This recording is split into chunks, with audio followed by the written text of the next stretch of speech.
Cine please. இதாங்க உங்கள் விக்னேஷ் த க்ரானிக்கலார். வீடியோக்குள்ளே போகிறதுக்கு முன்னாடி மிஸ்டர் பிரம்மாண்டம்னு தமிழ் சினிமா மட்டும் இல்லாமல் இந்தியன் சினிமாவில் இருக்கிற எல்லாராலையும் சொல்லப்படுற டேரக்டர் சங்கருக்கு முதல்ல வெரி வெரி ஹாப்பி பர்த்டே. இன்றைக்கி இந்த வீடியோவில் எதை பற்றி பார்க்க போகிறோம் அப்படின்னா, சங்கர் சார் அவரோட படங்களில் எடுத்த டாப் 10 சாங்ஸ் மேக்கிங்ஸ் அதை பற்றி தான் பார்க்க போகிறோம். இந்த சாங்ஸ் இந்த வியூஸ் என்னோட பர்சனல் தான். இது ஆடியன்ஸோட வியூஸ்லேருந்து நான் பண்ணலை. இந்த டாப் 10 சாங்ஸில் உங்களுக்கு பிடிக்காத சாங்ஸும் சிலது இடம் பெற்றிருக்கலாம். அதுக்காக நான் வருத்தம் தெரிவிச்சுக்கிறேன். இல்லை இதோட இது கம்பேர் பண்ணலாம், இல்லை இதோட இது பெட்டராக இருக்குது அப்படின்னா கீழே கமெண்ட் பாக்ஸில் கமெண்ட் பண்ணுங்கள். நிறையா பேர் யோசிப்பீங்க, சங்கர் சார் பர்த்டே அன்றைக்கி அவரோட ஃபிலிம்ஸ் பற்றி பேசாமல் ஏன் சாங்ஸ் பற்றி பேசுகிற அப்படின்ட்டு. எனக்கு சங்கர் சார் படங்கள் பிடிக்காமல் இல்லை, ஆனால் அவரோட படங்களை விட எனக்கு அவர் படங்களில் வர பாடல்கள் எல்லாம் ரொம்ப பிடிக்கும். அப்படி என்ன கவர்ந்த டாப் 10 சாங்ஸ் பற்றி தான் இந்த வீடியோ. எப்போவும் எண்டில் சொல்கிறத இப்போ பிகினிங்கில் சொல்கிறேன். இந்த வீடியோ பிடிச்சிருந்தா லைக் பண்ணுங்கள், கமெண்ட் பண்ணுங்கள், ஷேர் பண்ணுங்கள். முக்கியமாக விக்னேஷ் த க்ரானிக்கலாருக்கு சப்ஸ்கிரைப் பண்ணுங்கள். உடனே நோட்டிஃபிகேஷன்ஸ் வேணும்னா பெல் ஐக்கனை கிளிக் பண்ணுங்கள். வாங்க வீடியோக்குள்ளே போகலாம். 10th பிளேஸில் ஜென்டில்மேன் படத்தில் வர சிக்கு புக்கு ரயிலே அப்படின்ற பாட்டு எனக்கு ஃபேவரட்டுன்னு சொல்லலாம். அதுக்கு சில ரீசன்ஸ் இருக்குது. இன்றைக்கி பெரிய மியூசிக் டைரக்டராக இருக்கிற ஜிவி பிரகாஷ் அதில் சிக்கு புக்கு ரயிலேன்னு பாடியிருப்பார். அதை தவிர பிரபுதேவா கௌதமியோட டான்ஸு, அதுக்கப்புறம் சில அனிமீஸ் இடையில வரும், அதெல்லாமே எனக்கு ரொம்ப பிடிக்கும். டோட்டலாக பார்த்தோன்னா இது ஒரு என்ஜாயபிள் சாங். எப்போ கேட்டாலும் ஒரு என்ஜாய்மெண்ட் மூமெண்ட்டாக இருக்கும். இது டிகேடு இதெல்லாம் கிடையாதுங்க. எப்போ கேட்டாலும் என்ஜாயபிள் மூமெண்ட்டாக இருக்கிற மாதிரி ரகுமான் அவரோட மியூசிக்கில் பிரித்து மேய்ஞ்சிருப்பார். 9th பிளேஸில் இந்தியன் படத்தில் வர கப்பல் ஏறி போயாச்சுன்ற சாங்கு. இந்த சாங்கை எப்போ கேட்டாலுமே ஒரு மாதிரி இந்த இண்டிபெண்ட் டேஸ்க்கெல்லாம் இந்த சாங்கை போட்டு நம்ம பிரிட்டிஷ்காரங்கிட்டேருந்து ஒரு இண்டிபெண்ட் வாங்கின ஒரு மெமோரியல் சாங்காகவே இன்னி வரைக்கும் அதை கொண்டாடிக்கிட்டு இருக்கோம். இந்த சாங்கில் கடைசி ஒரு 50 மினிட்ஸுக்கு கமலஹாசனும் சுகன்யாவும் வெவ்வேறு கெட்டப்பில் வருவாங்க. அது உண்மையானுமே ஆசம் ஸ்ட்ரக்காக இருக்கும்.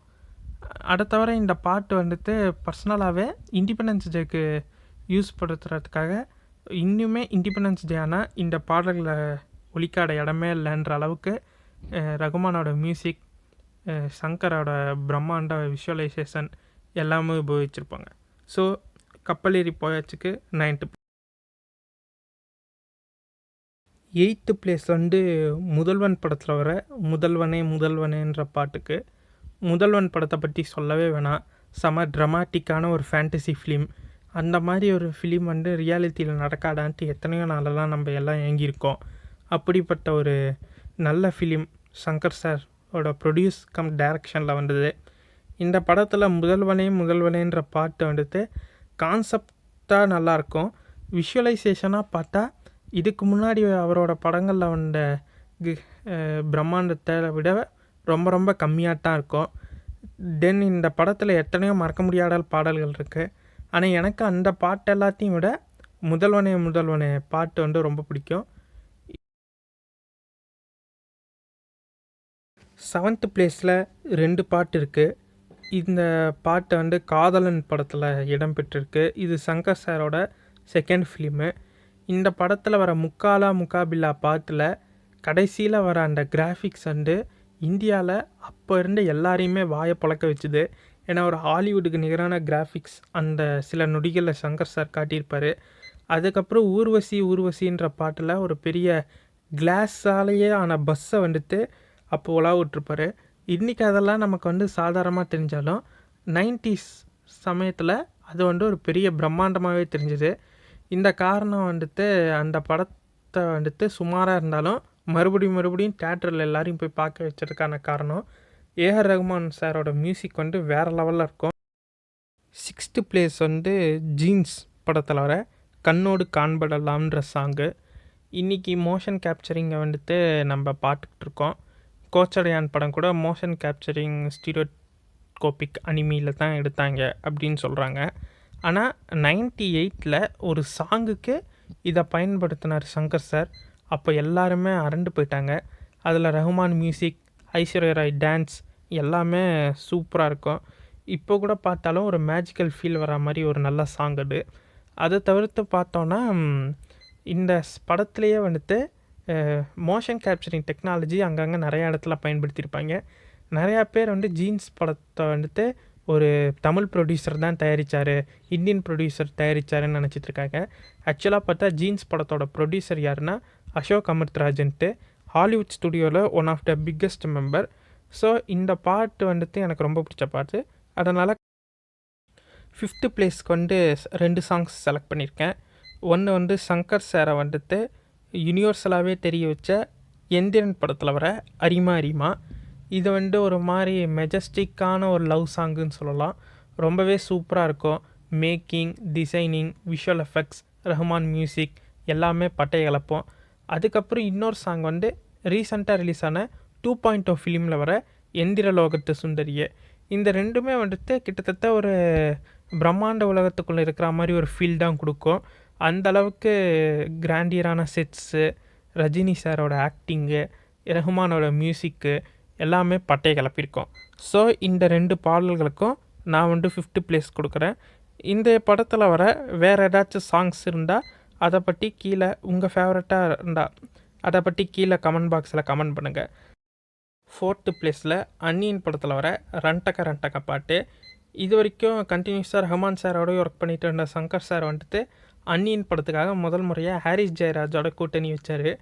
இந்த படத்துலேயும் எல்லா பாட்டுமே வேறு லெவலில் இருக்கும்.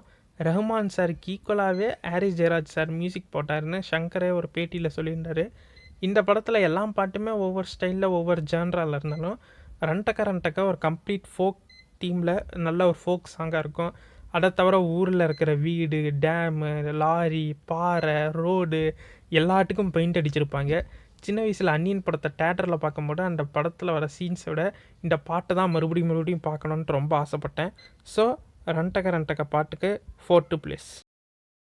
3rd பிளேஸ் வந்து ஷங்கர் தன்னோட சினிமா கெரியர்லேயே எடுத்த ஒன் அண்ட் ஒன்லி அடல்ட் ஃபிலிமான பாய்ஸ் படத்தோட ஆல்பம்ஸ்க்கு தான். வந்த டைமில் இந்த படம் வந்து ஒரு அட்டர் ஃபெயிலியர் படமாக இருந்தாலும் இப்போது இந்த படம் வந்துட்டு நிறையா ஒரு பெரிய ஃபேன் ஃபாலோயிங்கை கொண்டுட்டுருக்கு. அந்தளவுக்கு இந்த படம் வந்துட்டு அப்போ வந்த புதுசில் முழுக்க யங்ஸ்டர்ஸை ஃபோக்கஸ் பண்ணி எடுக்கப்பட்ட படம். ரஹ்மான் தன்னோட புது மியூசிக்கை வந்து தொடங்கின படம் வந்துட்டு பாய்ஸ் படத்தை சொல்லலாம். அதே மாதிரி விஷுவல் எஃபெக்ட்ஸ் வந்து பெருசாக இருந்த டைமில் சங்கர் சார் வந்துட்டு அதை தன்னோட படத்தோட பாடல்களுக்கு வந்து யூஸ் படுத்திக்கிட்டாரு. இந்த படத்தில் எல்லா பாட்டுமே நல்லா இருந்தாலும் முக்கியமாக 3 பாட்டு, அதாவது வந்துட்டு எகிரி குடித்தேன் வானமிடிந்ததுன்ற பாட்டும், பிரேக் த ரூல்ஸுன்ற பாட்டும், பூம் பூம்ன்ற பாட்டும், விஷுவல் எஃபெக்ட்ஸ், ரஹ்மான் மியூசிக், ஷங்கரோட விஷுவலைசேஷன்ட்டு சும்மா பக்காவாகவே இருக்கும். ஸோ பாய்ஸ் பட ஆல்பத்துக்கு வந்து 3ஆவது இடம். 2nd பிளேஸ் வந்து நம்ம தலைவரும் ஷங்கர் சாரும் ஃபஸ்ட் டைம் காம்போவான சிவாஜி த பாஸ்ன்ற படத்துக்கு தான். சும்மா வேறு லெவல் இருக்குங்க படம். படத்துக்கு ஈக்குவலாக படத்தில் பாட்டெல்லாமும் சும்மா பிச்சு உடறியிருப்பாங்க. இந்த படத்தில் வந்துட்டு சீன்ஸாக மட்டும் இல்லாமல் தன்னோட ஃபேன் பாய்ஸட்ட தலைவருக்காக சினிமா பாடல்களையும் பொறுத்திருப்பார்.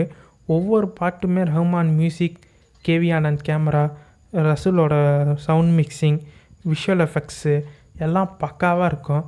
பல்லேல கால ஆரம்பிக்கிறது ஆம்பலில் போய் ஸ்டைலில் முடிஞ்சு சஹானாவில் போயிட்டு கடைசியாக டீன்னு வெறித்தனமாக முடியும். பேட்ட படம் வரத்துக்கு முன்னாடி நிறையா ரஜினி ரசிகர்களோட ஃபேவரட் ரஜினி ஆண்டமாக தீன்ற பாட்டு தான் இருந்தது. என்னோடய பர்சனல் கமெண்ட் என்னென்னா, ரஜினி சார் இது வரைக்கும் 165 மூவிஸில் நடிச்சிருக்காரு. அந்த 165 மூவிஸை கண்டினியூஸாக பார்க்குறது ஒன்று தான், இந்த தீன்ற பாட்டை கண்டினியூஸாக பார்க்குறது ஒன்று தான். வேறு லெவலில் இருக்குங்க.